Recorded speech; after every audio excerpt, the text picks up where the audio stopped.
So hello everyone, সবাইকে জানাই শুভ গণেশ চতুর্থীর অনেক অনেক শুভেচ্ছা। তো আশা করি গণেশ চতুর্থী সবার খুব ভালোভাবে কাটবে এবছর।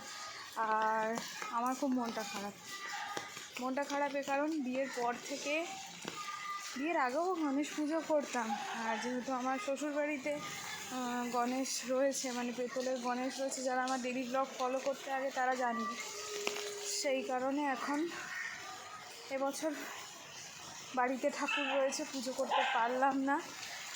মানে মনটা খুব খারাপ লাগছে। আর আজকের দিনে আমরা ভাত খাই না, তো খিচুড়ি এইসবই খাওয়া হয়, তো ভেজ খাওয়া হয়, তো সব কিছু মিলিয়ে মনটা খুব খারাপ লাগছে।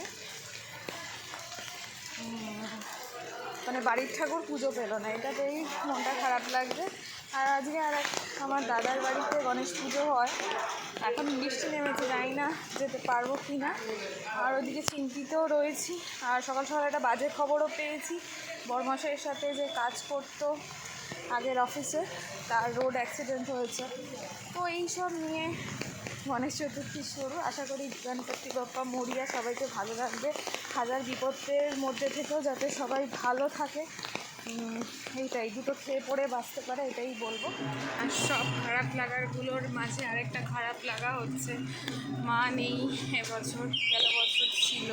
গেল বছর আমি কলকাতায় ছিলাম, বাট ঘরে তো পুজো হয়েছিল, কারণ শাশুড়িমা বাড়িতে ছিল, আমরা সবাই মানে ওখানে তো পুজো হয়েছেই।